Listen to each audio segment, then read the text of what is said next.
Everyone says, God's right here, he can help you, he hears you, he sees you, he knows you. Then why, as a child, am I experiencing this abuse? I felt God left me. I felt abandoned by him.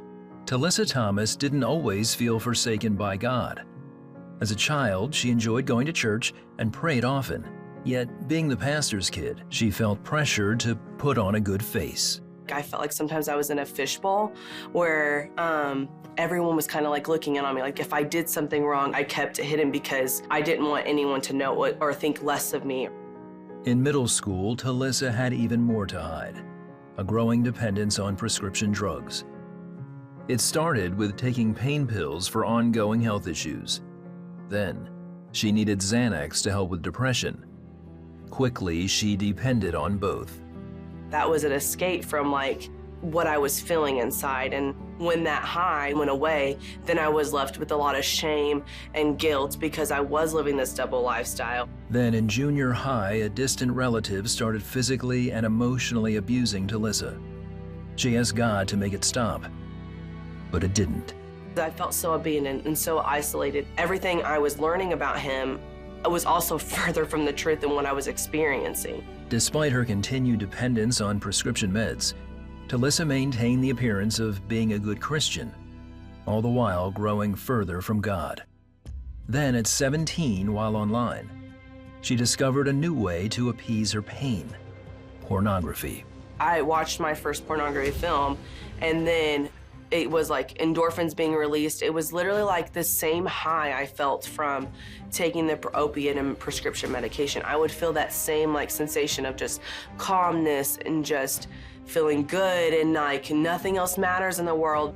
By the time Talissa left home to attend a 2-year Christian leadership college, she'd completely swapped her pill addiction for pornography. The cycle that I was going in literally like felt like I was like going deeper and deeper and deeper into the hole. I would go on binges where I wouldn't sleep at night. I would go in the church bathrooms and watch pornography. I would have to pull over on the side of the road to watch pornography. The pornography like completely took over my life in a way that I would have never dreamed or experienced. Even as her addiction grew, she told herself it was harmless.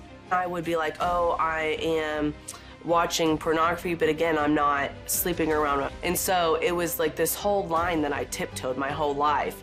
Like, I'm not harming anybody. That's what was in my head. I'm not harming anybody, but however, the whole time I'm harming myself. After graduation, Talissa started interning at a church. However, keeping up the facade became overwhelming. I can't tell anybody what's going on because it would just obliterate like everyone's opinions of me. And I was like, God, like, I am so exhausted. Like, I know this is not what you have for me, and I don't know where you're at. I feel so abandoned, so isolated, so defeated, so depressed, and the list goes on and on. And so, I don't know. I think it was just the feelings of that just like, I just have nothing else to give. Like, I just need to tell some of my story.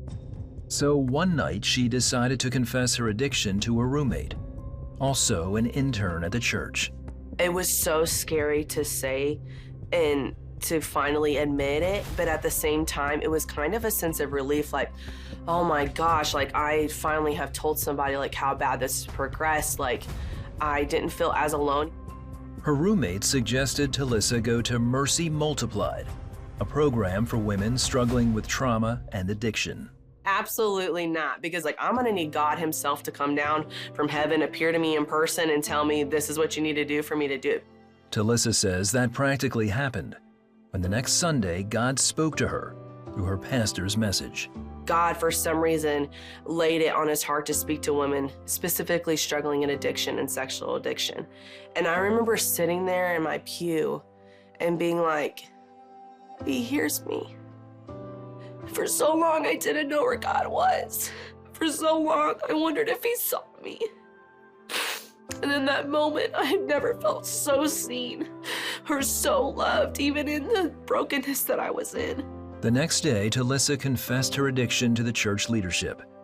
They prayed for her, encouraged her, and helped her apply to Mercy Multiplied. I had told myself so many lies that so many people are going to be disgusted with you, Talissa. So many people are not even going to want to talk to you. However, I went in there And it was the complete opposite. I felt so loved. Through the program, Talissa says she was delivered from her addictions and rededicated her life to God. To let God know, like, I need to forgive you for these things, because those were barriers from keeping me to getting like closer to him, because I had this resentment built up. Like, where were you when I was going through this? He hadn't gone anywhere. It was me who kept getting further and further away from him. Today, she is happily married with a growing family. As a behavioral therapist, Talissa is helping others struggling with trauma and addictions walk in the freedom only God provides. You are more than what you're experiencing, that you are more, and you deserve more, and you're worthy of more than the addiction or the trauma that you're experiencing. God is so good, and he will walk you through it. You don't have to feel alone or isolated or abandoned, because God is everything but that, and he's there for you.